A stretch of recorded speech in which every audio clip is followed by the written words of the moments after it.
నమస్తే. Welcome to Akshara health TV.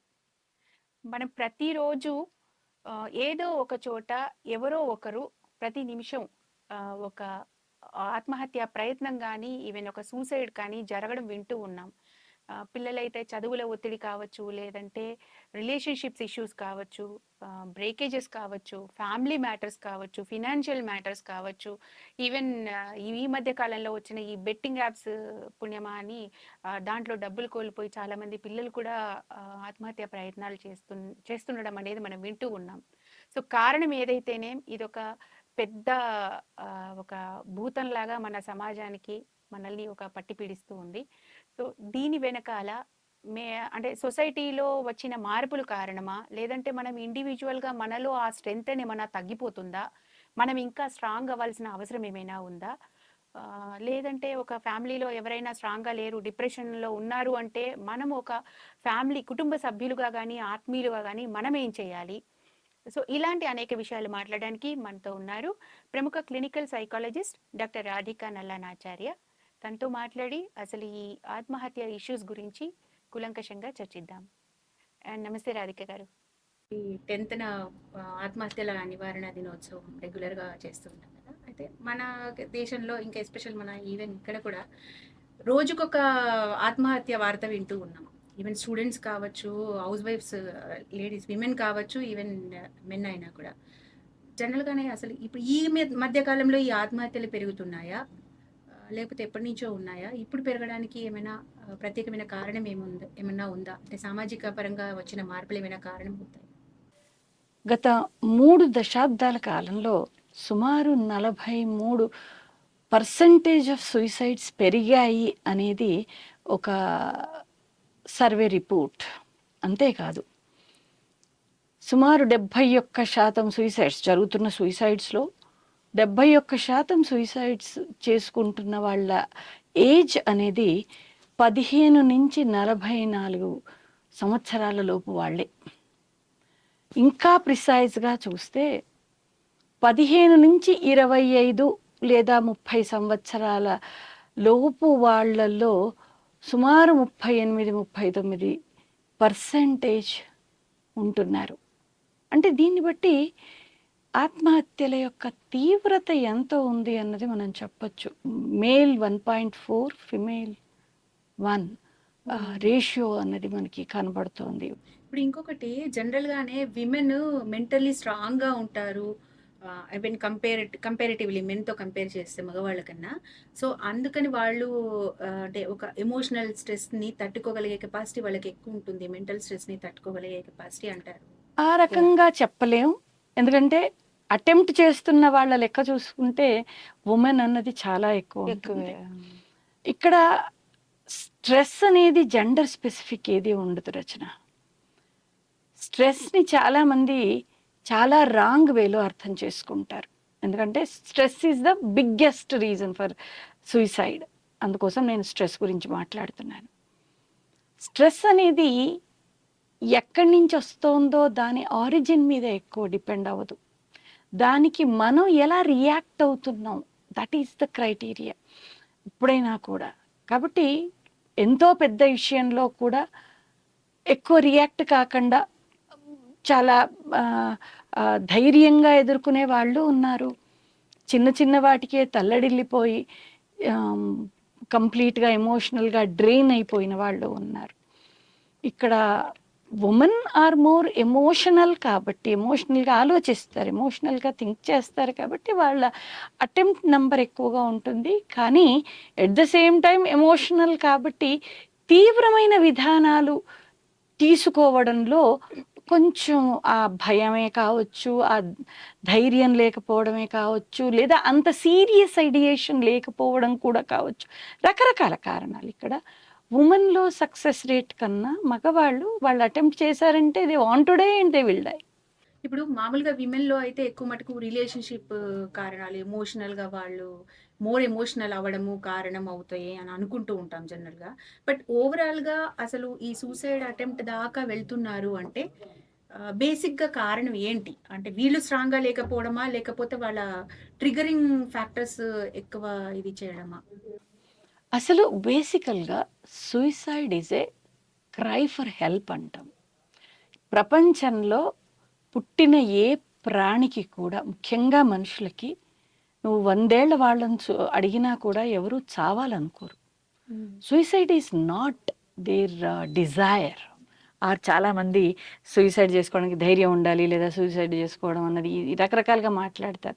అసలు first of all suicide అన్నది ఆప్షన్ అన్నది ఎవరైనా కూడా when they feel helpless, when they feel that nothing is going to help me and in this situation I can't bear it, నేను దీన్ని తట్టుకోను లేను, ఇక్కడ నాకు ఏ రకమైన హెల్ప్ లేదు, సో ఇలా ఉన్నదానికన్నా నేను ఈ పరిస్థితుల్లోంచి మాయమైపోతే నాకు ఈ ప్రాబ్లం అన్నది పోతుంది. అందుకే suicide is a cry for help అంటూ ఉంటాం. అంటే ఒక రకంగా ప్రాబ్లం నుంచి ఎస్కేప్ అయ్యే ప్రయత్నం అనుకోవచ్చు. ఎగ్జాక్ట్లీ. అందుకే యాజ్ ఆన్ టుడే నువ్వు సొసైటీలో చూస్తే చాలామంది, ఈవెన్ మేము కూడా కొంతమంది ఫ్రెండ్స్ కలిపి దర్శిక అని ఒక సూసైడ్ ప్రివెన్షన్ హెల్ప్ లైన్ నడిపిస్తూ ఉన్నాం. రోషిని వాడుతుంది. ఇలా చాలా చాలా నంబర్లు కూడా, అంటే ఫ్రీ నంబర్స్ ఉన్నాయి సూసైడ్ ప్రివెన్షన్ దీనికోసం నేషన్ వైడ్లో కూడా. సో వాళ్ళు ఆ హెల్ప్లెస్ ఫీల్ అవుతున్న టైంలో ఒక ధైర్యం, ఒక అవగాహన, ఒక చిన్న ఆశా కిరణం వాళ్ళకు కనపడితే అసలు సూసైడ్ అన్న పదమే ఉండకుండా పోతుందని నేను నమ్ముతాను. సూసైడ్ ఆ టెండెన్సీ ఉన్న వాళ్ళకి బిహేవియరల్ కాంట్రాక్ట్ అంటాం దాన్ని. మేము వాళ్ళతో ఒక కాంట్రాక్ట్ లాగా మాట్లాడతామన్నమాట. నువ్వు రాత్రి 1 గంటకైనా పర్లేదు, వెనెవర్ యూ ఫీల్ సూసైడల్, ఒక్కసారి నాకు ఫోన్ చేసి నాతో మాట్లాడిన తర్వాతే నువ్వు ఈ యాక్షన్ కన్నా వెళ్ళాలి, కానీ మాతో మాట్లాడకుండా వెళ్ళొద్దు. And I will be available for you. నా ఫోన్ ఎప్పుడూ కూడా స్విచ్ ఆఫ్ అయ్యి ఉండదు, నా ఫోను సైలెంట్ మోడ్లోకి వెళ్ళదు. 24/7 జనరల్గా అది ఎంతో ఎమర్జెన్సీ ఉంటే తప్ప, ఈవెన్ నా ఫోన్ ఎప్పుడూ కూడా నా సైలెంట్లో పెట్టి పడుకోను, నేను నాకెక్కడో దూరంగా కూడా పెట్టుకోను, కొంచెం దూరంలో పెట్టుకుంటాను. అండ్ స్విచ్ ఆఫ్ అయితే అసలు ఉండదు. ఆల్వేస్ నేను బయటికి వెళ్తున్నా కూడా ఎంబడి బ్యాటరీ పెట్టుకుని ఉంటాను. అండ్ ఐ కెన్ సే నేను అట్లీస్ట్ ఒక 2-3 ఇన్సిడెన్సెస్లో ఖచ్చితంగా వాళ్ళకి నేను నిలబడగలిగాను. ఆ టైంలో they said thank you, now I'm feeling better ma'am, it's okay అని చెప్పి. సూసైడల్ మోడ్లోకి రావడానికి చాలా కారణాలు ఉన్నాయి. To start with genetical loading కూడా, ఎందుకంటే సూసైడ్కి 80% ఆఫ్ ద కేసెస్లో డిప్రెషన్ ఈజ్ ద రీజన్. వాళ్ళు కొంత ప్రాబ్లమ్స్తో స్ట్రగుల్ అవుతూ ఒక స్టేజ్లో వాళ్ళు ఆ రకమైన మానసిక స్థితికి వస్తూ ఉంటారు. అంటే అది ఎక్కడో ప్రోగ్రెస్ అవుతూ వస్తూ ఉంటుంది. ఆ ప్రోగ్రెస్ అవుతున్న టైంలో ఏ చిన్న ఇంటర్వెన్షన్ కొంచెం వాళ్ళను అందులో ఆ దారిలోంచి పక్కకు తీసుకెళ్ళినా కూడా వాళ్ళు వెళ్ళరు. కానీ చాలాసార్లు అలా జరుగుతూ ఉంటుంది.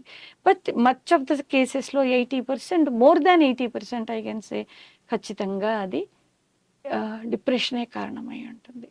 ఒక 10% to 20% వరకు జెనెటికల్ లోడింగ్ ఉండడానికి అవకాశం ఉంటుంది. అలా అని సూసైడ్ చేసుకున్నప్పుడు వాళ్ళ పిల్లలు ఖచ్చితంగా సూసైడ్ చేసుకుంటారని కాదు. వల్నరబిలిటీ, నాలో వల్నరబిలిటీ టు డిప్రెషన్ అన్నది ఉంది అని నాకు తెలిస్తే, నా ఫ్యామిలీ హిస్టరీలో కనపడితే నేను కొంచెం ప్రికాషనరీగా ఉండాలి. నా చుట్టూ ఉన్న వాళ్ళు కూడా కొంచెం ఆ రకమైన ఎన్విరాన్మెంట్ని ఫ్రీగా ఉంచడానికి హెల్ప్ అవుతుంది. అలాగా 10 to 20% హెరిడిటీ ఉంటుంది, కానీ మిగిలిన 80% మన చేతిలోనే ఉంది. ఆ 80% రీజన్స్లో చెప్పాలంటే చుట్టూ ఉన్న సామాజిక పరిస్థితులు, మన ఎమోషనల్ స్ట్రెంగ్త్స్, మన అడ్వర్సిటీ కోషంట్ అంటూ ఉంటాం మనం సాధారణంగా. నేను 5 Qs గురించి మాట్లాడుతూ ఉంటాను. Physical quotient, intellectual quotient, emotional quotient, spiritual quotient, adversity quotient. మొదటి 2 అన్నవి కొన్ని చాలా వరకు న్యాచురల్గాను మన యొక్క ఇమ్యూనిటీ ఇలాంటి ఫిజికాలిటీస్ ఉంటాయి. బట్ మిగతా 3 మన చేతుల్లో ఉంటాయి. మన ఎమోషనల్ కోషంట్, అసలు మన సెల్ఫ్ అవేర్నెస్ మనకి ఎంత ఉంది, ఎదుటి వాళ్ళ గురించి అర్థం చేసుకోవడానికి మొదలు మనలో ఎంత ఎంపథెటిక్ థింకింగ్ ఉంది, మనం ఏ రకంగా అర్థం చేసుకోవడానికి ట్రై చేస్తున్నాం, మన బిలీఫ్ సిస్టమ్ ఎంత ఏమంటారు మసకబారి లేకుండా ఉంది, అంటే ఎలాంటి బయాసెస్ లేకుండా ఉంది. ఇవన్నీ కూడా కారణమవుతాయి. మనం ఎలాంటి ఎన్విరాన్మెంట్లో అసలు ఫస్ట్ పెరుగుతూ ఉన్నాం, మన ఇంట్లో అమ్మా నాన్నల ఆలోచన విధానాలు, వాళ్ళ రియాక్షన్స్ ఎలా ఉన్నాయి, చుట్టుపక్కల నైబర్హుడ్లో ఎలా ఉంది, పెరుగుతున్న కొద్దీ ఫ్రెండ్స్ సర్కిల్ అందుకే సత్సంగత్యం అని మాట్లాడుతూ ఉంటాం. మన సాంగత్యం ఎలాంటిది ఉంది, ఫ్రెండ్స్ సర్కిల్ ఎలా ఉంది. నేను మీకు 100 ఎగ్జాంపుల్స్ చూపించగలుగుతాను. ఒక హై స్కూల్ లెవెల్కి వచ్చాక, తర్వాత కాలేజీ లెవెల్కి వచ్చాక వాళ్ళకు చుట్టుపక్కల ఉన్న ఫ్రెండ్స్ సర్కిల్ వల్ల పిల్లలు ఎలాంటి దీనిలోకి వెళ్తున్నారు. అండ్ పేరెంటల్గా చూసినప్పుడు కూడా కోర్స్ ఇవాళ రేపు పిల్లల పేరెంటల్ స్కిల్స్ ఇవన్నిటి మీద రీసెర్చ్ చేస్తున్నారు, పిల్లల్ని బాగా చదివిస్తున్నారు, ఆడపిల్లల్ని కూడా బాగా చదివిస్తున్నారు, ఫైనాన్షియల్ డిపెండెన్సీ ఉండకుండా చూసుకోవడానికి ప్రయత్నాలు చేస్తున్నారు. ఎక్కడో పిల్లలు బాగా చదివితే చాలు వాళ్ళు సెట్ అయిపోయినట్టు అన్న ఒక మెంటాలిటీ వస్తూ ఎమోషనల్ స్ట్రెంగ్స్ మీద పట్టించుకోవట్లేదు. వాడు 95 తెచ్చుకుంటున్నాడు అంటే చాలు, వాడికి ఏమన్నా అల్లరు ఏదన్నా ఉన్నా కూడా, అంటే చిన్న చిన్న అల్లర్లు అందరిలోనూ ఉంటాయి, కానీ మేజర్ బిహేవియరల్ ఇష్యూస్ ఏమన్నా కనిపించినా వాడు బాగానే చదువుతున్నాడుగా, వాడు అలాగే వింటాడులే, మెల్లిమెల్లిగా పెద్ద అవుతుంటే వాడికే తగ్గిపోతుంది, అలాగా దాన్ని అసలు పట్టించుకోవట్లేదు. అది చాలా పెద్ద ఇష్యూ అవుతుంది. ఇప్పుడు సినిమాలు కానీ వెబ్ సిరీస్లు కానీ ఎలాంటి ఇవి తీస్తూ ఉన్నారు. ఫర్ ఎగ్జాంపుల్ వైలెన్స్ లేని అసలు ఏది కనిపించట్లేదు. చివరికి రొమాంటిక్ థింగ్స్ని కూడా వైలెన్స్ కింద, అగ్రెషన్ కింద చూపిస్తే తప్ప, మనకు రీసెంట్గా వచ్చిన యానిమల్ కానీ ఇలాంటి సినిమాలు కోర్స్ అలాంటివి ఉన్నాయి అన్న example.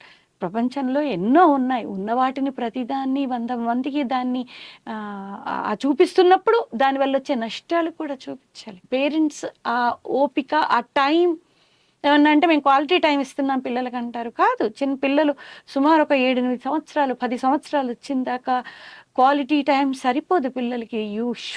You must give quantity of time also పిల్లలతో. ఇప్పుడు పిల్లలు మొబైల్ పట్టుకుంటున్నారు, ఎందుకు పట్టుకుంటున్నారు? బికాస్ పేరెంట్స్ దగ్గర టైం లేదు ఇవ్వడానికి, పేరెంట్స్ వాళ్ళతో కూర్చోవడానికి టైం లేదు. అన్న అంటే కూర్చుని హాయిగా వాళ్ళకి మంచి ఎడ్యుకేషనల్ వీడియోస్ చూడడానికి ఇస్తున్నావు. First of all basically video it self is a దరిద్రమైన మాధ్యమం.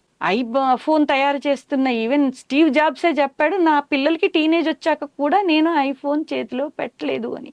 ఇవన్నీ కథల్లాగా అందరం చక్కగా వింటున్నాం, కానీ ఎక్కడికి మన ప్రాక్టికాలిటీకి వచ్చినప్పుడు మా ఇంట్లో ఇది కష్టం అండి, ఒక్కదాన్ని నేను ఎన్ని పనులు చేసుకోను, కొద్దిసేపు పిల్లలకి ఇచ్చానంతే. నేను వీడియో అన్నది ఫాస్ట్ పేస్డ్ మీడియం, అది నిజ జీవితానికి చాలా దూరం. ఎక్సెసివ్ డోపమైన్ రిలీజ్ అవుతుంది దానివల్ల. ఎందుకు బాగా అనిపిస్తుంది కదా, కలర్ఫుల్గా ఉంటుంది, స్పీడ్గా ఉంది.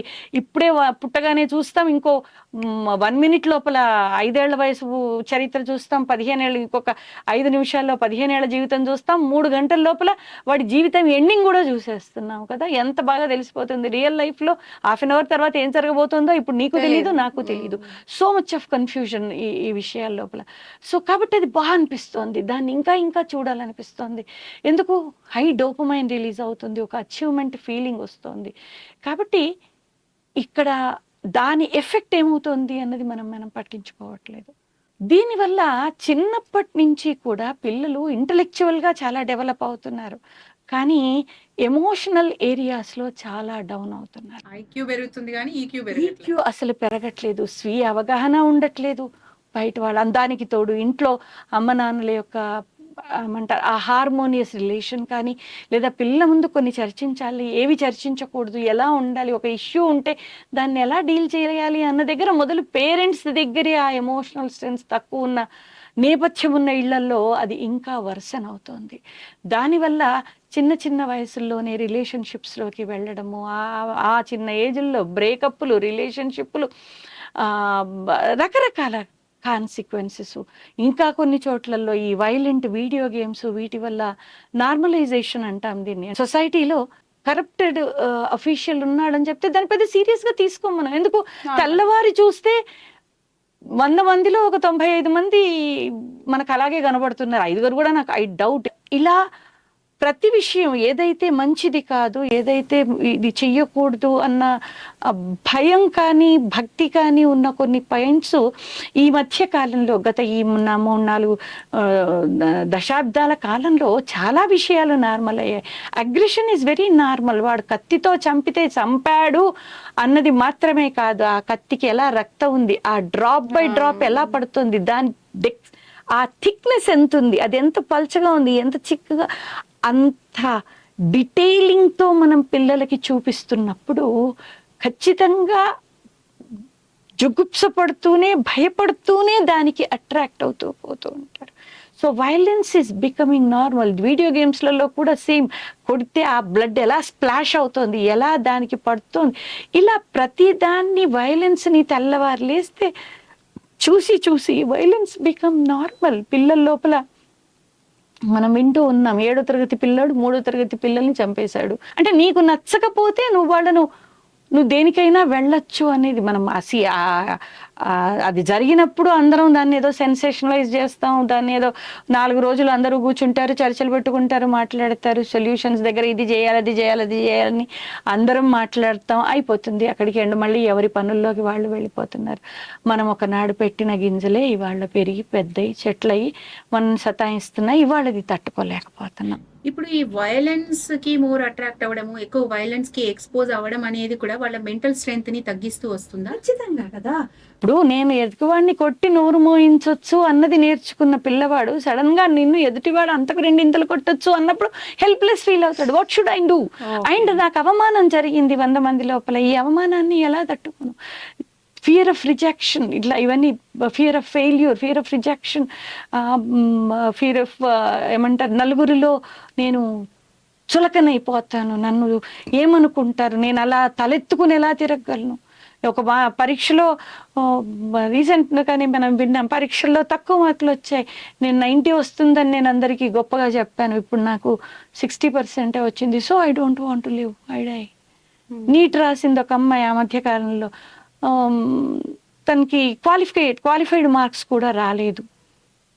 So she went and 9 floors నుంచి కిందికి జంప్ చేసింది, సూసైడ్ చేసుకుంది. ఈవెన్ పేరెంట్స్ కూడా ఇప్పుడు 98 మార్క్స్ రాలేదు, 97 వచ్చాయి అని కూడా ప్రెషర్ పెట్టిన తల్లిదండ్రులకు కూడా ఏం కుదవలేదమ్మా. ఇప్పుడు ఇవాళ రేపు ఇవన్నిటిని చూస్తూ భయపడిపోతున్నారు తల్లిదండ్రులు కూడా. ఓవరాల్ గా చెప్పాలంటే ఎక్కడ గట్టిగా పట్టుకోవాలి, ఎక్కడ వదలాలి, ఒక సూపర్వైజరీ మోడ్ అనేది ఎలా చేయాలి అనేది ప్రస్తుతం ఉన్న వాళ్ళ జీవన సరళిలో ఎక్కడా తేడా రాకుండా ముందుకెళ్ళడము అన్నది కష్టం అవుతుంది వాళ్ళకి. సో ఎక్కడో ఈ పునాదులు అన్నవి చిన్నప్పటి నుంచే ఆ ఎమోషనల్ డిఫికల్టీస్ని తట్టుకోలేకపోవడం, లైఫ్ స్కిల్స్ లేకపోవడం. అసలు ఒకప్పుడు చిన్నప్పుడు మాకు ఎన్ని క్లాసెస్లో ఎన్ని చెప్పేవాళ్ళు, అసలు మామూలుగా హిందీ పాఠం చెబుతూ కూడా మధ్యలో లైఫ్ స్కిల్స్ క్వశ్చన్స్ వేసి మమ్మల్ని ఇది ఇలా చెయ్యాలని చెప్పే టీచర్లు ఉండేవాళ్ళు. మాకు పాఠంలో భాగంగా చెప్పేవాళ్ళు, పాఠాల్లో భాగాలుగా మా హిందీ సార్ మాట్లాడుతూ జనరల్ నాలెడ్జ్ క్వశ్చన్లు, లైఫ్ స్కిల్ క్వశ్చన్స్, ఎలా క్వశ్చన్ ఏమంటారు, ఎలా దాన్ని చదవాలి, ఎలా దీన్ని తెలుసుకోవాలి, తిడితే దాన్ని ఎలా హ్యాండిల్ చేయాలి, ఇలాంటి ఎన్నో విషయాల్ని పాఠాలముగా భాగంగా చెప్పేవాళ్ళు. దానికోసం స్పెషల్ పీరియడ్స్ కూడా ఉండేవి. అలాంటిది as and today everybody is worried about ఎంత పోర్షన్ అయింది, ఎన్ని మార్కులు తెచ్చుకున్నారు, 95 వచ్చాయా, 98 వచ్చాయా, ఆల్మోస్ట్ ఆల్వేస్ ఈ దీని మీదకే పోతూ ఉన్నారు. కొంతమంది పోనీ నువ్వేమన్నా చదువుకోనాను అంటున్నారు, కానీ వీటికి లైఫ్ స్కిల్స్ ఎలా పెంచాలి? డిఫికల్టీ ఏమవుతుందంటే అసలు నిజంగా చెప్పాలంటే ఇవాళ పేరెంటల్గా ఉన్న జనరేషన్స్ దగ్గరే సగం మందికి ఆ స్కిల్స్ లేవు. వాళ్ళ దగ్గర లేని స్కిల్స్ పిల్లలకి చెప్పడం అన్నది చాలా డిఫికల్ట్ అవుతుంది వాళ్ళకి. సో పిల్లలు అంతకన్నా కూడా డౌన్ అవుతున్నారు. పోనీ ఇంట్లో ఫ్యామిలీలో ఉన్న లేకన్నా ఎడ్యుకేషనల్ సిస్టమ్ ఎందుకు ఇవాళ రేపు తల్లిదండ్రుల కన్నా ఎక్కువ స్కూళ్ళల్లోనే పిల్లలు ఎక్కువసేపు ఉంటారు, తల్లిదండ్రుల దగ్గర ఉండే టైం చాలా. దానికి తోడు ఈ ట్యూషన్లు ఇవన్నీ. మా చిన్నప్పుడు ఎవరన్నా ట్యూషన్కి వెళ్తున్నారంటే అవమానం, వీడేంటో బాగా చదవలేనోడు కాబట్టి వాళ్ళ నాన్న ట్యూషన్ పెట్టాడు అడుగుని. ఇవాళ రేపు ట్యూషన్ పెట్టుకోవడం అన్నది ఒక పెద్ద స్టేటస్ సింబల్. నేను ఈ ట్యూటోరియల్లో చదువుతున్నాను, నాకు ఫలానా వాళ్ళు ట్యూషన్స్ చెప్తున్నారు. స్కూళ్ళు మానేసి ట్యూషన్లు చదువుతున్న వాళ్ళకు కూడా కొదవలేకుండా పోయింది. సో దీనివల్ల ఏమవుతుంది, వాళ్ళకి 24 గంటలు వాటి మీద టైం పెట్టేసరికి పేరెంట్స్తో ఉండే టైం తగ్గిపోయింది. స్కూల్ టైం అన్నది పెరుగుతుంది. ఒక రిజెక్షన్ నువ్వు ఎలా తీసుకోవాలి, ఫెయిల్యూర్ని నువ్వు ఎలా తీసుకోవాలి, ఎవడన్నా నిన్ను వచ్చి పట్టుకుని అనవసరంగా 4 తిట్టినా నువ్వేం చేయాలి. ఇప్పుడు ఈ మధ్యకాలంలోనే జరిగిన ఆంధ్రప్రదేశ్ ఎలక్షన్స్లో అందరూ ప్రతి ఒక్కళ్ళు పవన్ కళ్యాణ్ని మెచ్చుకున్నారు. ఎందుకు మెచ్చుకున్నారు? బికాజ్ ఆయనకి ఎక్కడ అందరూ అన్నది ఇదే మాట, ఎక్కడ నెగ్గాలి కాదు ఎక్కడ తగ్గాలో చూసుకుని ముందుకెళ్ళాడు. అందుకోసం ఇవాళ ఈ all credit goes to Pavan Kalyan అని చాలా పేపర్లలో చాలా వీటిలలో, ఈవెన్ మొట్టమొదటి ట్వీట్ చేసిన చిరంజీవి గారి ట్వీట్లో కూడా మనకు అదే కనపడుతుంది. ఎక్కడ నెగ్గాలి కాదు ఎక్కడ తగ్గాలో తెలుసుకున్నాం. అదొక పెద్ద లైఫ్ స్కిల్.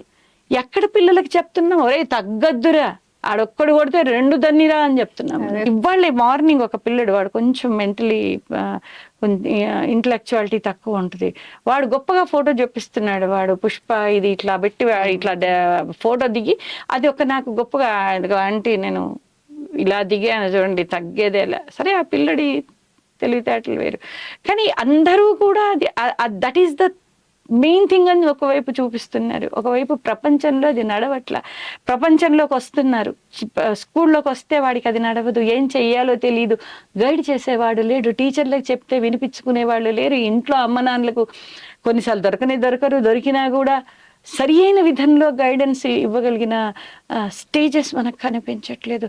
సో ఇవన్నీ కూడా అంటే కుటుంబ కారణాలు, సామాజిక కారణాలు, మీడియా మాధ్యమాలు కావచ్చు. సో ఇలా మనం చూసుకుంటూ పోతే ప్రతిదీ కూడా పిల్లల ఎమోషనాలిటీస్ని ఈక్యూలు పెంచడం, కానీ మెయిన్గా అడ్వర్సిటీ కోషంట్ లైఫ్. ప్రతి మనిషి జీవితంలో చాలాసార్లు మనకు అడ్వర్స్ సిచ్యువేషన్స్ వస్తాయి. నువ్వు ప్రైమ్ మినిస్టర్ నుంచి దగ్గర మొదలు పెడితే నువ్వు ఫుట్పాత్ మీద బతికేవాడి దాకా అడ్వర్సిటీ సిచ్యువేషన్ రాని మానవులు ఎవరు లేరు. Irrespective of money, irrespective of position, నువ్వు ఏదైనా తీసుకో. అడ్వర్సిటీస్ వచ్చినప్పుడు దాన్ని ఎలా ఫేస్ చేయాలి, అట్లీస్ట్ ఆ సిచ్యువేషన్ ప్రతిదీ ఇమీడియట్ సొల్యూషన్ దొరకకపోవచ్చు. We have to hang on the situation, కొంత టైం గడపాల్సి వస్తుంది. ఆ గడపడానికి కావాల్సిన పేషెన్స్, ఆ పర్సివరెన్స్ నువ్వు ఎక్కడి నుంచి తెచ్చుకుంటావు, అది చిన్నప్పటి నుంచి మనకు అలవాటు కావాలి. There is a research, delayed gratification. పిల్లలు ఏదైనా ఇప్పుడు కావాలంటారు, వాళ్ళకి చిన్నప్పటి నుంచి 1-2 years ఏజ్ నుంచే గనక మనం ఆలస్యమైనా సరే ఓపికగా ఆగి తీసుకోవడం, దీని మీద చాలా పెద్ద రీసెర్చెస్ ఉన్నాయి, ఇంటర్నెట్లో చూడండి, బోల్డ్ దొరుకుతాయి మీకు. చిన్నప్పటి నుంచి ఆ డిలేడ్ గ్రాటిఫికేషన్ నేర్చుకున్న వాళ్ళు లాంగిట్యూడినల్ సర్వేలో they are successful than people who are immediate need gratification కోసం చూసేవాళ్ళు. సో ఇవన్నీ కూడా ఏదో కర్ణుడి చావుకి శాపాలు అన్నట్టు చిన్నప్పటి నుంచి ఇలా పెరుగుతున్న వాళ్ళు పెద్ద అయిన తర్వాత వాళ్ళకి తెలియట్లేదు how to handle when they feel helpless. Some people choose to die. ఇప్పుడు మీరు డీల్ చేసిన ఇట్లాంటి కేసు అంటే ప్రమాదపు అంచు దాకా వెళ్ళిన వాళ్ళను మీరు బయటపడేసింది, అలాంటి యూనిక్ కేసు ఏమైనా ఉంటే చెప్తారా, షేర్ చేసుకోవచ్చా? ఎర్లీ 20s ఉన్న అమ్మాయి సూసైడల్ టెండెన్సీతో ఆ అమ్మాయిని చాలా డాక్టర్ల దగ్గరికి తిప్పారు. ఈవెన్ నిమ్హాన్స్లో 1 month అడ్మిట్ చేశారు. ఆ అమ్మాయి ప్రాబ్లం ఏంటంటే ఆవిడకి ట్రీట్ చేసే డాక్టర్స్తో లవ్లో పడుతుంది ఆ అమ్మాయి. ఈవెన్ నిమ్హాన్స్లో కూడా 1 month తర్వాత she fallen in love with psychiatrist. So immediately they withdrawn the doctor. అయ్యేసరికి అమ్మాయి ఎజిటేటివ్ మోడ్లోకి వచ్చింది. సో మెల్లిగా ఆ అమ్మాయిని డిశ్చార్జ్ చేసి పంపించారు. ఇలాగ ఎక్కడికక్కడ జరుగుతూ వచ్చింది. హైదరాబాద్కి తీసుకుని వచ్చారు, నా దగ్గరికి కౌన్సిలింగ్కి పంపించారు. ఆ అమ్మాయితో వివరంగా మాట్లాడితే చిన్నప్పటి నుంచి కూడా ఇంట్లో ఒక ఎమోషనల్ సపోర్టివ్ ఎన్విరాన్మెంట్ లేదు. మంచి వాళ్ళే అమ్మా నాన్నలు, ఏ ఇంట్లోనైనా సమస్యలు ఉంటాయి భార్యాభర్తలకి, అది వేరే విషయం, కానీ చదువుకోవడానికి అన్ని రకాల ఎన్విరాన్మెంట్ ఇచ్చారు. కానీ ఆ అమ్మాయి ఎమోషనల్ డిఫికల్టీస్లో దే కుడెంట్ స్టాండ్. తెలియదు వాళ్ళకి, వాళ్ళు అంత కొంచెం lower middle clause type of environment. So ఏముంది దీంట్లో, ఎందుకు నువ్వు దీన్ని ఎంత పెద్దగా సీరియస్గా తీసుకుంటున్నావు అన్నట్టుగా దాన్ని ఏదో హషప్ చేసేసేవాళ్ళు. అలాగా అమ్మాయి లోపల క్రేవింగ్ డెవలప్ అయింది, సంబడి షుడ్ బి ఎంపథెటిక్.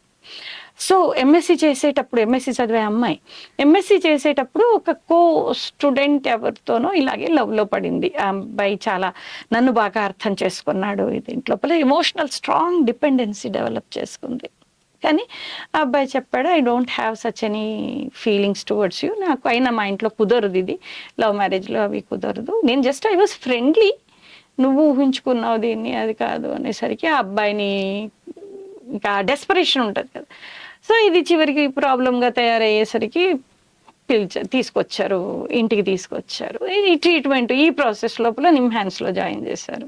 మన ఇండియాలోనే ఒక 1 of the best hospitals NIMHANS అనేది. సో అక్కడ జాయిన్ చేశారు. Obviously as a treating doctor చాలా స్వీట్గానే మాట్లాడతాను కదా నేను. ఎవరు యంగ్స్టర్, వెరీ చిన్నవాడు, psychiatrist. So she fall in love with him. నిజానికి అక్కడ అంత పెద్ద హాస్పిటల్లో ఎక్కడ మరి అందుకు ఇదేంటో సడన్గా దే విత్డ్రాన్ ద డాక్టర్. కాదు, దానివల్ల చాలా తల్లడిల్లిపోతారు. అయితే ఆ అమ్మాయి నా దగ్గరికి తీసుకొచ్చినప్పుడు నేను చెప్పాను, ఫస్ట్ ఆఫ్ ఆల్ థింగ్స్ అంటే షార్ట్గా చెప్తున్నాను నేను నీకు, అమ్మ ఇది లవ్ కాదు, అందరూ లవ్ అనుకుంటారు దీన్ని, ఇది లవ్ కాదు, ఇది ఎమోషనల్ డిపెండెన్సీ. ఎమోషనల్ డిపెండెన్సీ వల్ల ఎందుకు, he talk to you sweetly, he నీకు ఏది చెప్పినా నీతో ఎంపథెటిక్ రియాక్ట్ అయ్యాడు. యాజ్ ఎ డాక్టర్ అలాగే అవుతాం ఎవరమైనా కూడా. అబ్బాయి యంగ్గా ఉన్నాడు, సో నీకు అది లవ్ అనిపిస్తోంది, అది కాదు, ఇది నీ నిజానికి ఎమోషనల్ వాయిడ్, ఆ దాని ఫిల్ కాకపోవడం వల్ల. దానికి తోడు ఇంట్లో పేరెంట్స్ అప్పటికే చాలా ట్రీట్మెంట్లు ఇవి తిరిగి ఉన్నారు, వాళ్ళు కొంచెం ఇన్వాలిడేట్ చేయడం మొదలు పెట్టారు. ఆ అమ్మాయి నీ మొహం ఏమిటి పిచ్చని వేషాలు, ఎక్కడ పోయినా ఇట్లానే చేస్తున్నావు, అది ఇది కొంచెం వాళ్ళ నుంచి కొంచెం అంత సపోర్టివ్ రియాక్షన్స్ లేకుండా వస్తున్నాయి. ఒకరోజు ఇలాగే కూర్చుని ఆన్లైన్ సెషన్ చేస్తున్నాను, ల్యాప్టాప్లో గూగుల్ మీట్లో సెషన్ తీసుకుంటున్నాను. జనరల్గా ఫోన్ పక్కన పెడతాను నేను, సైలెంట్లో పెట్టి పక్కన పెడుతూ ఉంటాను. అండ్ నాకు నోటిఫికేషన్స్ వెబ్ ఇది ఉంటుంది వాట్సాప్, సో నోటిఫికేషన్స్ వస్తూ ఉంటాయి. So suddenly I got a notification that ma'am నా పక్కన బ్లేడ్ ఉంది, నేను కూర్చుని ఉన్నాను, I'm about to cut my hand, ఎప్పుడు చూడు కట్ చేసుకుంటుంది, కట్ మై హ్యాండ్, బట్ మీరు చెప్పారు కదా, నేను చెప్పాను కదా, we make a behavioural contract, so మీరు అన్నారు కదా నాకు ఒకసారి ఫోన్ చేసి చనిపోమని, అందుకోసం నేను మెసేజ్ పెడుతున్నాను అంది. So immediately what ever session I was taking వాళ్ళకి చెప్పాను, సారీ ఇట్స్ వెరీ ఎమర్జెన్సీ, నాకు ఒక మెసేజ్ వచ్చింది ఒక పేషెంట్ నుంచి, ఎమర్జెన్సీ ఇది, నేను I will continue after some time, but please excuse me for, నేను సెషన్ మధ్యలో ఆపుతూ ఉన్నందుకుని వాళ్ళకి చెప్పి, పర్లేదు నీ వాళ్ళు కూడా దాన్ని ఇది చేయలేదు. So immediately I called her, I talk to her for 45 minutes తర్వాత నవ్వింది. మీ అమ్మ నాన్న ఉన్నారు, నువ్వు చదువు కోసం ఉన్నావు, బతకలేవా, నువ్వు మీ అమ్మ నాన్న చూడకుండా బతకలేను అనుకున్నావా, ఏం లేదు నేను బాగానే ఉన్నాను. మరి బాగానే ఉన్నావు అంటే దాని అర్థం మీ అమ్మ నాన్నని నువ్వు ప్రేమించట్లేదని అర్థం. లేదు లేదు అలా ఇలా అవుతుంది, మరి ప్రేమిస్తే చూడకుండా ఉండగలుగుతాం, అసలు అలా ఉండలేకపోతున్నామంటే అది ప్రేమ కాదు. ఎగ్జాక్ట్లీ. సో అలా ఆ అమ్మాయితోనే చెప్పించాను నేను. సో ఇట్స్ ఏ టెక్నిక్ అనమాట. ఆ రోజు నుంచి ఈ రోజు వరకు నాకు మళ్ళీ ఆ అమ్మాయి ఫోన్ చేయలేదు. వాళ్ళ పేరెంట్స్ నుంచి మాత్రం మధ్యలో ఎప్పుడో మెసేజ్ వచ్చింది, నావిడేస్ కొంచెం బెటర్ మేడం, పిహెచ్డి ప్లాన్ చేసుకుంటోంది, పిహెచ్డి చేద్దామని చెప్పేసి ఏదని చెప్పారు. సో నేను అదే చెబుతున్నాను, టైమ్లీ ఇంటర్వెన్షన్. నువ్వు టైమ్లీగా నేను నిజానికి అమ్మ నేనున్నాను నీకెందుకు, నేను నిలబడి నిన్నేదో బతికిస్తాను లేకపోతే ఆయన నిన్ను కలుపుతాను ఇలాంటివే నేను చేయలేదు. Just I made her to realize where actually she's feeling helpless. She's helpless because ఆ ఆలోచనలు సతాయిస్తున్నాయి. ఆలోచనలు రానంతసేపు బాగుంది, ఇక్కడ ఆయన కాదు సతాయిస్తుంది, ఆ అమ్మాయి ఆలోచనలు సతాయిస్తున్నాయి. కాబట్టి ఆలోచనలు హ్యాండిల్ చేసుకోవడం నేర్చుకుంటే నో పెయిన్. ఒక అమ్మాయి అయితే ఇప్పటికీ నాతో టచ్ లో ఉంటది. She's working as a content writer, very creative గా, ముస్లిం పిల్ల, కంటెంట్ రైటర్ గా పనిచేస్తుంది. అంతకుముందు కౌన్సిలింగ్ లో ఉండేది, సడన్లీ ఒక రోజు ఇలాగే రాత్రి 9 o'clock ఆ ప్రాంతంలో ఇలాగే సేమ్ కౌన్సిలింగ్లో ఉన్నాను, పక్కన మొబైల్ పెట్టుకున్నాను, నాకు ఆ నోటిఫికేషన్ వచ్చింది. So immediately I stopped and talk to her. So ఒక 1.5 hours 2 hours మాట్లాడాల్సి వచ్చింది ఆ అమ్మాయితో. Now she came back, she taken divorce, newly married పిల్ల, అప్పుడు 6 నెలలు 8 నెలలు అయింది అంతే పెళ్ళి. హస్బెండ్ కూడా ఉన్నాడు పక్కన. ఐ టాక్, ఆయనతో మాట్లాడాను, అమ్మాయితో మాట్లాడాను. తర్వాత వచ్చింది, డైవోర్స్ తీసుకుంది. ఇప్పుడు ఇప్పటికి 2-3 జాబులు మారింది. ఇప్పుడు చక్కగా నెలకు 30-40 వేలు సంపాదించుకుంటుంది. హైయర్ స్టడీస్కి ప్లాన్ చేసుకుంటుంది. వాళ్ళు రియల్గా ఎక్కడ హెల్ప్లెస్ ఫీల్ అవుతున్నారు అన్నదాన్ని, అందుకే దట్ ఈస్ ద బిఫ్రెండింగ్. ఇప్పుడు సూసైడ్ ప్రివెన్షన్లో ఇప్పుడు ఇలా సైకాలజీ చదివిన వాళ్ళందరూ ఉండరు, వాళ్ళకు బిఫ్రెండింగ్ నేర్పిస్తాం అంతే. వాళ్ళకి బిఫ్రెండింగ్ ఈజ్ లైక్, నీ ఎమోషన్స్ నీకు ఎనిమీగా పనిచేస్తున్నాయి తల్లి, ఇక్కడ నిజానికి నీ reasons are not your enemies అని వాళ్ళతో మాట్లాడుతూ వాళ్ళతోనే చెప్పించే స్కిల్ తెలుసుకోవడం అన్నది బిఫ్రెండింగ్ స్కిల్. ఇంట్లో వాళ్ళు ఏం చేస్తారు, నీకు తెలియట్లేదు, ఇది నీ ప్రాబ్లం, ఇది నీ సమస్య, ఇదిగో నేను చెబుతున్నాను కదా, నువ్వు ఇది చేస్తున్నావు, దీని బదులు ఇలా చేయి, ప్రాబ్లం చాలు. ఎలా చెప్తామమ్మా? Is there any straight cut solution for any problem? వాళ్ళ ప్రాబ్లం నువాన్సెస్ వాళ్ళకి తెలుస్తాయి.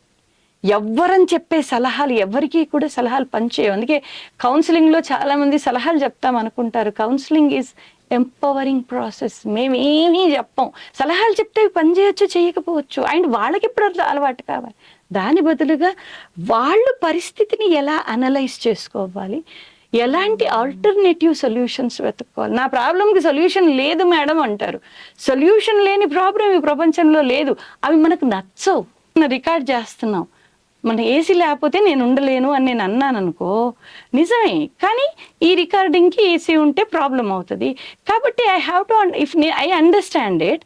నాకు కొంచెం చెమటగా అనిపించినా కూడా ఓకే ఫైన్, ఎందుకంటే రికార్డింగ్ జరగాలి కదా అని నేనే రెడీ అయిపోతా. కానీ అది నువ్వో లేకపోతే మీ రికార్డింగ్ పర్సన్, మేడం ఏసీ ఉంటే కుదరదండి, ఏసీ ఆఫ్ చేస్తున్నానంటే, అమ్మో నా వల్ల కదయ్యా నేను తట్టుకోలేను, అమ్మో నాకు ఎప్పుడు తిరుగుతుంది, నువ్వు వద్దు నీ రికార్డింగ్ వద్దు పో అంట. ఎప్పుడూ కూడా ఇన్సైడ్ లోంచి రావాలి, లోపల నుంచి రావాలి ఆ ఫీలింగ్ అనేది తప్ప మనం పైనుంచి సలహాలు చెప్తేనో, పైనుంచి వాళ్ళకి ఆర్డర్లు ఇచ్చి నేను నీ లైఫ్ను సరిగ్గా అయ్యేట్టుగా చూస్తా, నే చెప్పిన మాట వినలేదు కాబట్టి నీకు ఇలా అవుతోంది, ఇది జనరల్గా ఇండ్లలో వీళ్ళు చేస్తూ ఉంటారు. దానివల్ల తంటాలు ఎక్కువ అవుతూ ఉంటాయి. ముఖ్యంగా సూసైడాలిటీలో చుట్టూ ఉన్నవాళ్ళు, ఫ్యామిలీస్, ఫ్రెండ్స్, ఇవన్నీ చాలా చాలా ఇంపార్టెంట్ రోల్ తీసుకుంటూ ఉంటారు. అంటే వాళ్ళు ఏం చేయాలంటారు? అంటే ఎట్లా వీళ్ళకి సూసైడల్ థాట్స్ వస్తున్నాయి అని వాళ్ళు ఎలా గుర్తించి ఇన్ టైంలో, ఇప్పుడు మీరంటే సైకాలజిస్ట్ కాబట్టి ముందే మీరు అన్నట్టు ఒక బిహేవియరల్ కాంట్రాక్ట్ పెట్టుకుంటారు, వాళ్ళు ఇమీడియట్ గా మెసేజ్ పెట్టారు కాబట్టి మీరు ఇన్ టైంలో రియాక్ట్ అవ్వగలిగారు, రెస్పాండ్ అవ్వగలిగారు. బట్ ఫ్యామిలీ మెంబర్స్కి దే వోంట్ నో, అంటే వాళ్ళకి ఇంత స్కిల్స్ కానీ ఇవేవి ఉండవు కదా. సో వాళ్ళు ఎలా తెలుసుకోవాలి అంటే వీళ్ళకి సూసైడల్ థాట్స్ వస్తున్నాయి అంటే? ఒక ఫ్యామిలీ ఇంటి యజమాని కావచ్చు, భర్త కావచ్చు, భార్య కావచ్చు, పిల్లలు కావచ్చు, వాట్ ఎవర్, ఒక ఫ్యామిలీలో ఎలా తెలుసుకోవాలి, వాళ్ళు ఎలా రెస్పాండ్ అవ్వాలి, ఏం చేయాలి అసలు? గుడ్ క్వశ్చన్ రచన. సూసైడల్ ఐడియేషన్ ఉన్నవాళ్ళు, స్ట్రాంగ్ ఐడియేషన్ ఉన్నవాళ్ళు ఖచ్చితంగా కొన్ని సైన్స్ చూపిస్తారు. వాళ్ళ ఇష్టమైన వస్తువులు గివ్ అవే చేయడం, నేనే లేనప్పుడు నాకెందుకు ఇవన్నీ, ఆర్ సూసైడ్ గురించి మాట్లాడుతూ ఉంటారు. చాలామంది మన భయపెట్టించడానికి, మన్నేదో బ్లాక్మెయిల్ చేయడానికి అంటున్నారు అనుకుంటారు. నో, అలా తీసుకోకూడదు. ఉండొచ్చు, నేను అలా చేసేవాళ్ళు లేరని నేను చెప్పట్లేదు, కానీ మొట్టమొదలైతే మనం అలాగే తీసుకోకూడదు. తర్వాత మనం దాన్ని కొంత డీప్గా మనం పోయినప్పుడు ఆ తేడా అన్నది తెలుసుకోగలుగుతాం. కానీ వాళ్ళు ఎప్పుడైతే ఆ ఇంటెన్షన్ చెప్తారో, ఆ ఇంటెన్షన్కి ఖచ్చితంగా మనం దాన్ని దృష్టిలో పెట్టుకోవాలి. లేకపోతే ఫైనాన్షియల్ ట్రాన్సాక్షన్స్లో కానీ ఉన్నదంతా డబ్బులు చారిటీస్కి ఇచ్చేయడం, ఇలా కొందరు చేస్తూ ఉంటారు. డల్గా ఉంటారు, ప్రీఆక్యుపైడ్గా కనబడుతూ ఉంటారు. సో ఇలా వాళ్ళు కొన్ని సైన్స్ ఇస్తారు మనకి. అండ్ మనల్ని అడిగితే 99% మంది చెప్తారు నాకు చచ్చిపోవాలనిపిస్తోంది అని చెప్తారు. చెప్పాను కదా, క్రై దే షో. ఎవరన్నా దొరుకుతుందా అని వెతుకుతుంది ఆ మైండ్ అన్నది, ఇంటెన్షనల్గా కాకపోయినా అన్ఇంటెన్షనల్గా. కానీ ఎక్కడో మనం దాన్ని కొంచెం పట్టించుకోకుండా ఉంటాం, విచ్ ఈస్ ప్రాబ్లం. అలాంటిది కనిపించినప్పుడు నీకెందుకు, నేనున్నాను కదా అని నువ్వు ఆ రకమైన ఇది కూడా మంచిది కదా. ఎందుకు నువ్వు చేయలేకపోతే? అందుకే let us work on it, you can work అన్న లెవెల్లో ధైర్యం ఇచ్చి వాళ్ళతో పాటుగా ఒక సపోర్టివ్ రోల్ ఇస్తూ నిలబడగలగడం. ఫస్ట్ అసలు సైన్స్ గుర్తుపట్టడం అన్నది సగం జర్నీ.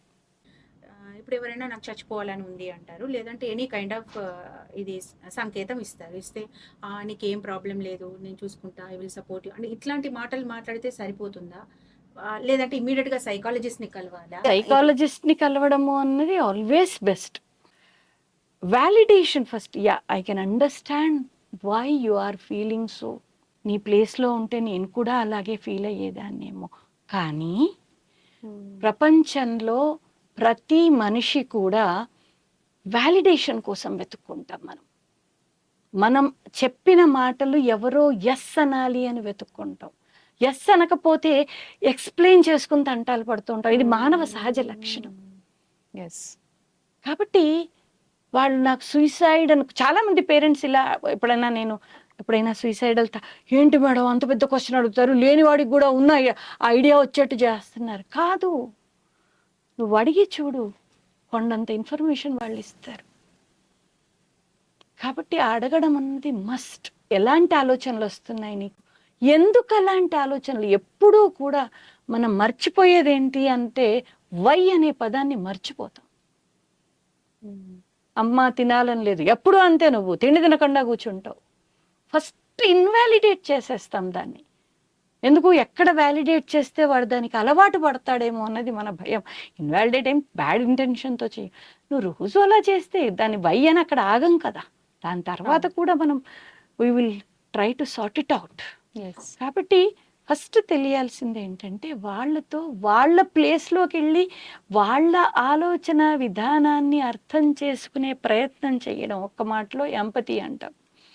సహానుభూతి, సానుభూతి కాదు, సహానుభూతి ఉండాలి మనిషికి. సహానుభూతి చూపించాలి. ఐ కెన్ అండర్స్టాండ్, నీకు అలా అనిపిస్తోంది, నిజమే. కానీ death is not a solution, right? దానికన్నా వెతుకుదాం. ఇప్పుడు దొరకట్లేదు, మేబీ కొంత రోజుల తర్వాత దొరుకుతుందేమో. లైఫ్లో నువ్వు ఏ స్ట్రగుల్, ఈవెన్ డెత్ ఈజీ కాదు కదా. దాని బదులుగా మనం ఆల్టర్నేటివ్స్ వెతుకుదాం. అండ్ అంత వర్స్ట్ కేసులో ఉన్నప్పుడు ఉన్నాం, మేమందరం ఉన్నాం కదా, చూద్దాం, ఏదో సొల్యూషన్ వెతుకుదాం. డోంట్ గివ్ అష్యూరెన్సెస్, నీ అప్పులు నేను తీరుస్తాను కాదు. మొన్న ఒక అబ్బాయితో మాట్లాడాను నేను 1.5 or 2 hours, నాకు తెలిసిన వాళ్ళ అక్క కొడుకు. ఈ బెట్టింగ్ దీనిలలో ₹1,00,00,000 కన్నా ఎక్కువ పోగొట్టుకున్నాడు. నెలకు 50,000 60,000 సంపాదిస్తున్నవాడు అన్నీ పక్కన పెట్టుకుని ఈ బిట్ కాయిన్లు ఏవో వచ్చాయి కదా ఇవాళ రేపు, వీటన్నిటిలో పెట్టేసి 1,00,00,000కి పైగా అప్పయింది. సూసైడల్ థాట్స్ వస్తున్నాయి, నేను చచ్చిపోతా అంటాడు, ఏదో అంటాడు.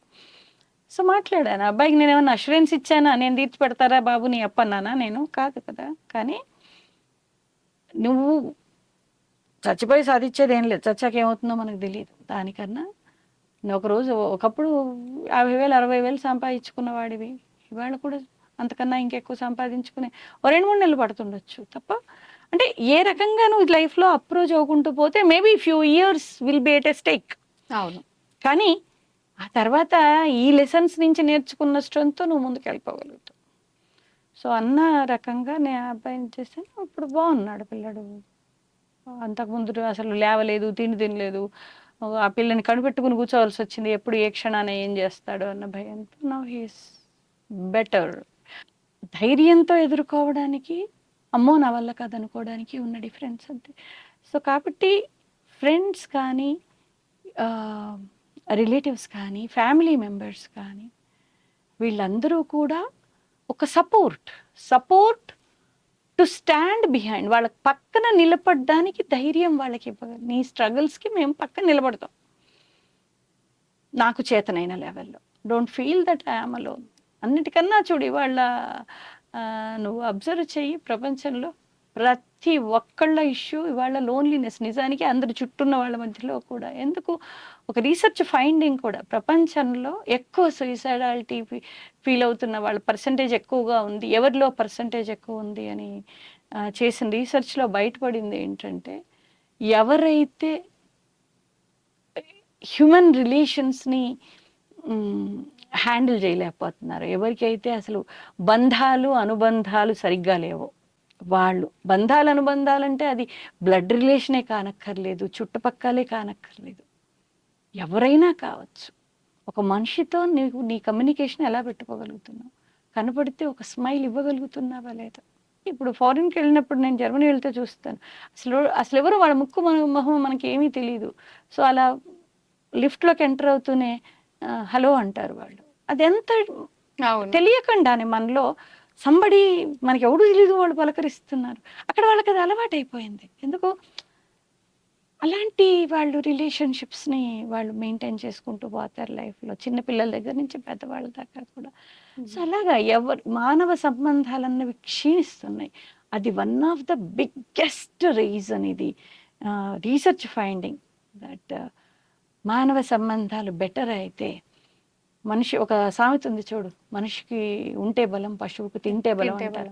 ఉండడము అంటే డబ్బులు ఉండడమో ఇవి కాదు, మనుషులు ఉన్నారు. వాళ్ళు నిజంగా నీ దగ్గరకు వచ్చి హెల్ప్ చేశారా లేదా అనేది కూడా ఇష్యూ కాదు తల్లి.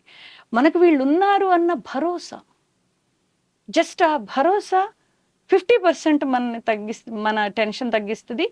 మనమే స్ట్రగుల్ అవుతాం. ఎవరు కూడా ఎవడి మీదో ఆధారపడి బతకాలని ఉండే, అంటే ఇవాళ రేపు ఎమోషనల్ స్ట్రెంగ్స్ లేక ఈ ఆధారపడ్డాలు ఎక్కువ అవుతున్నాయి, కానీ అదర్వైజ్ మన స్ట్రగుల్ మనం చేసుకుంటూనే ముందుకు పోతాం. ఇప్పుడు దేవుడి కాన్సెప్ట్ను కూడా మనం అలా తీసుకోవచ్చు. దేవుడు ఉన్నాడు అన్న ధైర్యంతో మన ప్రయత్నం మనం చేసుకుంటూ పోతాం. Things fall in place and we go ahead. Media మూవీస్ను కూడా, ఇప్పుడు అనిమల్ సినిమా తీశారు. ఎందుకు తీశారు ఆ సినిమా? ఎవ్వడూ అర్థం చేసుకోవడానికి ప్రయత్నం చేయట్లేదు. తీశాడు, హిట్ అయింది. అవే హిట్ అవుతున్నాయి కదా. అర్జున్ రెడ్డి సినిమా హిట్ అయింది, అనిమల్ సినిమా హిట్ అయింది. ఎక్కడో ఏ మూలలో ఒక ఇన్ఫర్మేషన్ దాన్ని వాళ్ళు సమర్థించుకుంటున్నారు. బికాజ్ పేరెంటింగ్ సరిగ్గా లేకపోతే ఇలా అవుతారు. దానికోసం అంత వైలెన్స్ చూపిస్తే ఎంత పొల్యూట్ అయిపోతున్నాయి మైండ్. వైలెన్స్ ఎంత నార్మల్సీలోకి వస్తుంది. ఇవాళ రేపు చదువుకుని ఇవాళ 2024లో భార్యను కొట్టే భర్తలు, భర్తను కొట్టే భార్యలు ఎంత పెరిగిపోతున్నారు. పిల్లల్ని ఇప్పటికి కూడా టీచర్ దగ్గరికి వెళ్ళి 4 వేయండి సార్, నా మాట వినట్లేదు మా ఓడు లేకపోతే మా అమ్మాయి అనే తల్లిదండ్రులు ఎంతమంది తయారవుతున్నారు. అది నార్మల్సీ అయిపోతుంది. సో కాబట్టి ఇవన్నీ కూడా ఎక్కడో ఈ మనుషుల్లో ఎమోషనల్ వీక్నెస్కి అండ్ దానివల్ల వస్తున్న సూయిసైడల్ టెండెన్సీస్కి కారణాలు అవుతున్నాయి. కాబట్టి ఇవన్నిటినీ కూడా మేనేజ్ చేసుకోవాల్సిన అవసరం ఉంది. అన్నిటికన్నా కూడా నువ్వు అన్నట్టుగా ఇండివిజువల్గా ఎవరికి వారు వాళ్ళను వాళ్ళు మేనేజ్ చేసుకోవాల్సిన అవసరం ఉంది. ఇప్పుడు ఎందుకంటే ఒక సొసైటీని మనం ఒక వ్యక్తులుగా మార్చలేం. అందరూ కలిసికట్టుగా చేయాల్సిన పని. అట్లాగే ఇప్పుడు మీడియా, సినిమాలు అలాంటివి కూడా ఎయిదర్ గవర్నమెంట్ అన్నా దాని మీద ఒక కంట్రోల్ తీసుకురావడం అట్లాంటిది ఏదైనా చేయాలి. అది మనం ఒక ఇండివిజువల్గా మనం ఏం చేయలేము. కానీ ఇండివిజువల్గా మనం స్ట్రెంగ్త్ ఎలా పెంచుకోవాలి అంటే, ఇప్పుడు ప్రతి ఒక్క మనిషికి ఇందాక మీరు చెప్పినట్టుగా అసలు సమస్య లేని మనిషి అంటూ ఉన్నాడు. హౌ టు హ్యాండిల్ దట్ అనేది మన ఇంపార్టెంట్ అని. అది ఎట్లా పెంచుకోవాలి, సమస్యని హ్యాండిల్ చేయగలిగే కెపాసిటీని ఒక ఇండివిజువల్గా ఎలా పెంచుకోవాలి. ఈవెన్ మీరు ఇందాక చెప్పినట్టు పేరెంట్స్లోనే ఆ లైఫ్ స్కిల్స్ లేనప్పుడు పిల్లలకి ఏం చెప్తారు అంటే, ఈ జనరేషన్ ఆఫ్ పేరెంట్స్ ఆల్రెడీ వాళ్ళు డిప్రెషన్ మోడ్లో ఉన్నారు. సో వాళ్ళు ఎలా దాంట్లోంచి బయటపడాలి? ఇది ఒక మల్టీ లెవెల్ సొల్యూషన్. అది నిజానికి పిల్లలకి చిన్నప్పుడు చైల్డ్హుడ్ ఎలా గడిచింది, చైల్డ్హుడ్ ఎక్స్పీరియన్సెస్ ఎలా ఉంటున్నాయి అన్న దాని మీద వాళ్ళ పర్సనాలిటీ సీడ్స్ పడతాయి. కాబట్టి family environment, family dynamics, harmony in the relationships అన్నది చాలా ముఖ్యం అవుతుంది. బట్ కొంతమందికి అదృష్టం దొరక్కపోవచ్చు రకరకాల కారణాల వల్ల. డైవోర్స్డ్ పేరెంట్స్ కావచ్చు, లేదా తెల్లవారులేస్తే గొడవలు పడే పేరెంట్స్ కావచ్చు, ఇన్సెక్యూరిటీస్ ఉంటుండొచ్చు, రిలేషన్షిప్ డిఫికల్టీస్ రకరకాలుగా. When it school comes, still there are some schools still they are thinking about the human relations and life skills, but చాలా తక్కువగా వేళ్ళ మీద లెక్క పెట్టచ్చు, చాలా తక్కువ ఉన్నాయి. దో ఇవి చాలా ముఖ్యమైన మైల్ స్టోన్స్ అయినప్పటికీ కొంతమందికి ఆ మైల్ స్టోన్స్లో ఏమీ దొరకట్లేదు. ఉల్టా ఇంకా నెగిటివ్గానే they are developing their personality. అలా అని నేను చిన్నప్పటి నుంచి ఇలా పెరిగాను కాబట్టి నేను ఇంతే అనుకుంటే కుదరదు. Personality can't be change. పుట్టుకతో వచ్చింది పుడకలతో పోద్ది, ఇవన్నీ మాట్లాడతారు. అలా ఏమీ లేదు. చాలామంది అనుకునే తప్పు ఏంటంటే, చిన్నప్పటి నుంచి ఏం చేయాలి, నేను ఇలా పెరిగాను కాబట్టి నేను ఇలా ఉన్నాను అన్నది కాదు. ఎప్పుడైతే మనకు అవేర్నెస్ వస్తుందో మనలో ఎక్కడుంది ఆ రూట్ కాజ్, దేనివల్ల నేను ఇలా తయారయ్యాను, బికాస్ నా వర్కింగ్ దాని మీద నాకు కాన్ఫిడెన్స్ లేదు, నేను సరిగ్గా చెయ్యలేను అన్నది నా ఫీలింగ్. ఓకే ఫైన్, ఆ ఫీలింగ్ ఎలా తగ్గించుకోవాలి? అది పోనీ, సరిగ్గా అవని అవ్వకపోని, లెట్ మీ స్టార్ట్. కొంచెం ఒళ్ళు దగ్గర పెట్టుకుని చేద్దాం, నలుగురి సలహాలు తీసుకుని చేద్దాం, కొంచెం చేసి ఆగుతూ ఎలా ఎంతవరకు వచ్చిందో చూసుకుని చేద్దాం. ఇలాంటి మార్పులు తెచ్చుకుంటున్న కొద్దీ నా వ్యవహార శైలి మారింది, బెటర్ సొల్యూషన్స్ రావడం మొదలుపెట్టాయి, నా మీద నాకు కాన్ఫిడెన్స్ రావడం మొదలుపెట్టింది. కొన్నిసార్లు సొల్యూషన్ దొరకదు, you have to be hang on. నువ్వు అప్పుడు ఏడ్చి బాధపడి వర్రీ అయిపోయి ఏం చేస్తాం? దాని బదులు ఓకే ఇప్పుడు సొల్యూషన్ లేదు, నేను ఓపిక పట్టుకోవాలి, నేను ఇప్పుడు దీన్ని వర్స్ట్లకు పోకుండా చూసుకోవడం కూడా నా గెలిపే. నేను ఇంకా కింద పడకుండా ఉండగలగడం కూడా నా గెలిపే. And count your blessings. నీకున్న మంచి ఏంటో చూసుకో లైఫ్లో. అప్పుడు కొంచెం ధైర్యం వస్తుంది. ఏదైతే చెడుగా జరుగుతుందో దాన్ని ఎలా చేద్దాం, నలుగురితో డిస్కస్ చేయి, తెలిసిన వాళ్ళతో డిస్కస్ చేయి. నలుగురితో నీ వెంటిలేషన్ కోసం కాదు. దాంట్లో నీకు కావాల్సింది నువ్వే నిర్ణయం తీసుకో, కానీ నీకు కావాల్సింది ఏదో వెతుక్కో. బుక్స్ చదువు, లేకపోతే ఏది కుదరకపోతే go to a therapist. Therapy అంటే సలహాలు చెప్పడం కాదు, థెరపీ అంటే ఎంపవర్ చేయడం. టైం పడుతుంది, ఇట్స్ వర్ది. ఇప్పుడు ఒక చిన్న సర్జరీ అయిందంటే ₹1,00,000 పెట్టుకోవడానికి వెనక ముందుగా. కానీ అదే థెరపీ మీద అంటే మన మాటలు మాట్లాడడానికి ఎందుకు డబ్బులు వేస్ట్ చేయడం అనుకుంటారు. కాదు, వెతుక్కుని ప్రాపర్ థెరపిస్ట్ని వెతుక్కోవాలి, మంచి ట్రైన్డ్ థెరపిస్ట్ని వెతుక్కోవాలి. అది వాళ్ళ బాధ్యత. ఇప్పుడు మనం కార్డియాలజిస్ట్ దగ్గరికి వెళ్తూ ఉంటే ఆయన రేటింగ్ ఎంత ఉంది ఇవన్నీ చూసుకుంటూ వెళ్ళట్లే. నేను సైకాలజిస్ట్ అనగానే వెళ్తున్నాను. అసలు వీళ్ళకు ఉన్న బేసిక్ క్వాలిఫికేషన్ ఏంటి, వీళ్ళు ఏం చదివారు, వీళ్ళు లైసెన్స్డేనా అలా చేయడానికి, ఇవన్నీ తెలుసుకుని వెళ్తే ఖచ్చితంగా బెటర్ అవుతారు. ఎంతోమంది అలా ఎంపవర్ అయిన వాళ్ళు కూడా ఉన్నారు. కొన్నిసార్లు మనం అనుకున్నట్టు జరగకపోవచ్చు, కొంచెం డీవియేషన్ ఉంటుండొచ్చు, మొత్తం డీవియేషన్ ఉంటుండొచ్చు. ఓకే ఫైన్, ఇప్పుడు ఇలాగే ఉంది, దీన్ని ముందు ఇంకేమైనా బెటర్ చేయగలమో చూద్దాం. బట్ ఇప్పుడు ఇదే తప్పదు, ఇంకొకటి లేదు. కరోనా వచ్చినప్పుడు అందరం అలాగే యాక్సెప్ట్ చేసాంగా. 4 రోజులు ఇంట్లో ఉండండి, 2 నెలలు ఉండాలి అంటే చచ్చుకుంటే ఇంట్లో ఉన్నాం, బాధపడుతున్నాం. ఇది నిజం చెప్పాలంటే అలా ఇంట్లో ఉండడం వల్ల ఎన్నో మాలాంటి వాళ్ళకి ఎన్నో పాజిటివ్ వేస్ ఎత్తుక్కున్నాం. జూమ్ అని ఎప్పుడన్నా విన్నావా కరోనా కన్నా ముందు? గూగుల్ మీట్ అన్న వర్డ్ నేనైతే వినలేదు. నాకు అంతో ఇంతో కొంచెం ల్యాప్టాప్ వాడడం వచ్చు, నాకు ఇవన్నీ పేర్లు నేను వినలే. జూమ్, ఇది కరోనా వచ్చింది ఇవాళ నిజానికి ఆఫ్లైన్లో ఎంత బాగా మేము థెరపీ అసెస్మెంట్ చేయగలుగుతున్నామో ఆన్లైన్లో సేమ్ లెవెల్లో చేయగలుగుతున్నాం. ఎలా వచ్చింది? క్రైసిస్ వచ్చింది. అయ్యో క్రైసిస్లో ఎలా బెటర్ చేయాలనుకున్నాం, కొంచెం బుర్ర పెట్టాం, పనిచేసింది ఆ బుర్రని. ఏదో కొత్త, ఎప్పుడైనా అంతే కదా, మనకి ఎప్పుడు నెసెసిటీ రావాలి, నెసెసిటీ వస్తేనే ఏదైనా కొత్త విధానాలు ఇన్వెంట్ చేస్తాం. కాబట్టి ప్రాబ్లం వచ్చినప్పుడు అయ్యా ఇది అయిపోయిందని కింద పడ్డం కాదు కదా, బంతిలాగా ఎగరడం నేర్చుకోవాలి. What best I can do, ఇప్పుడున్న పరిస్థితుల్లో ఏం చేయగలను, ఎంతవరకు ముందరపోగలుగుతాను, ఎక్కడ ఆగాలి, నేను ఎక్కడ యాక్సెప్ట్ చేయాలి. కొన్నిసార్లు యాక్సెప్ట్ చేయాలి, తప్పదు. ఇప్పుడు లారీలోంచి కింద పడి ఒక అబ్బాయి 2 కాళ్ళు పోయినాయి వాడికి, ఒక లేబర్ ఇంట్లో పుట్టినవాడు యాక్సెప్ట్ చేశాడు. కాళ్ళు 2 లేవు కాబట్టి వాడికి పని చెప్పేవాడేవాడు లేడు ఇంట్లో, అలా మూలన కూర్చున్నాడు. ఆ టైం యూటిలైజ్ చేసుకున్నాడు, ఐఐటి కాన్పూర్లో సీట్ తెచ్చుకున్నాడు. 2 కళ్ళు పోయాని ఏడ్చుకుంటూ కూర్చోవచ్చు. నిజానికి చదువుకున్న వాళ్ళు కాదు, పేరెంట్స్, లేబర్. గవర్నమెంట్ ఆసుపత్రిలో వాడికి ట్రీట్మెంట్ తీసుకెళ్తే డాక్టర్ సండే అయ్యి డాక్టర్స్ లేకపోవడం వల్ల తెల్లవారు ఎప్పుడో ట్రీట్మెంట్ ఇవ్వడం వల్ల 2 కాళ్ళకి ఇదైపోయి కాళ్ళు కట్ చేయాల్సి వచ్చింది వాడికి. ఇంత నడుము నుంచి ఈ తల దాకానే బాడీ ఉంది. అంతకుముందు గవర్నమెంట్ స్కూల్లో చదువుతున్నాడు ఆ పిల్లడు, ఖాళీగా కూర్చున్నాడు. ఆ టైం ఎలా యూజ్ చేయాలో తెలియలేదు వాడికి. సరే ఎందుకు ఊరికే కూర్చుని అన్నాడు, కొంచెం బాగా చదివాడు. 10th క్లాస్లో 96% తెచ్చుకున్నాడు. శ్రీ చైతన్య వాడు, ఒరే బాబు రారా నీకు ఫ్రీ సీట్ ఇస్తాను, మా కాలేజీ నుంచే చదవమన్నారు. వాడిని ఎవరు క్లాసులోకి ఎత్తుకుపోవాలి, ఎవరు తీసుకురావాలి, అందుకోసం వాడి అక్కకు ఫ్రీ సీట్ ఇచ్చారు. వాడి కోసం పాపం ఒక క్లాస్ కిందికి వెళ్ళి ఆ పిల్ల స్కూల్కి రోజు ఎత్తుకుని పోయేది. స్కూల్ అయిపోయింది, ఇంటర్మీడియట్ లో కాలేజ్ వచ్చింది. కాలేజీకి అబ్బాయి పేరు నరేషో నగేషో ఏదో ఉండింది, బాగా గుర్తు నాకు. అక్క ఏదో పెద్దగా చదవలేదు, దానికి ఏదో చేతనైనంత చదువుకుంది. వీడు కాన్పూర్ ఐఐటిలో హ్యాండిక్యాప్డ్ కోటా మీద వాడికి సీట్ వచ్చింది. నెగటివ్ లో పాజిటివ్ వెతుక్కోవడం అన్నమాట. ఎగ్జాక్ట్లీ. మనం ప్రతి దాంట్లో నువ్వు ఎంతమంది, నేను చెప్పుకుంటూ పోతే 100 స్టోరీస్ చెప్పచ్చు. మనం వింటూ ఉంటాము, ఆటో డ్రైవర్ కూతురు సిఏలో ఫస్ట్ వచ్చింది, లేకపోతే 21 ఏళ్లకే బాంబేలో ఒక అబ్బాయి ఐఏఎస్ అయ్యాడు. వీళ్ళంతా ఏమన్నా, వీళ్ళకి అన్ని ఫెసిలిటీస్ ఉండే అమ్మ, వాళ్ళ ఎనర్జీస్ మొత్తం, వాళ్ళ కోపం, కసి, సొసైటీ మీద ఉన్న ఇది అన్ని మూట కట్టి చదువు మీద పెట్టారు. ఈ బెంగపడాల కోసం వీటి కోసం పెట్టుకోలే. బెంగపడాల కోసం పెట్టుకుంటే వాడు ఎప్పుడూ సూసైడ్ చేసుకోవాలి. ఇంగ్లీష్లో ఒక సామెత ఉంది చూడు, learn to change your adversities into advantages. చిన్నప్పుడు నన్ను అందరూ కూడా చాటర్ బాక్స్ రాధిక అనేవాళ్ళు. నేను చాలా మాట్లాడతాను, బాగా మాట్లాడతాను కంటిన్యూస్గా, వాట్ ఎవర్ ద రీజన్. ఇప్పుడు అదే చాటరింగ్ అనేది ఇవాళ నాకు అన్నం పెడుతుంది. నన్ను people pay to chatter. Ma'am please chatter, I will give you money అంటారు. Any disadvantage can be changed into advantages with our effort, with our thinking. అన్నిటికన్నా ఇంపార్టెంట్ హెల్ప్లెస్ ఫీల్ కాకపోవడం.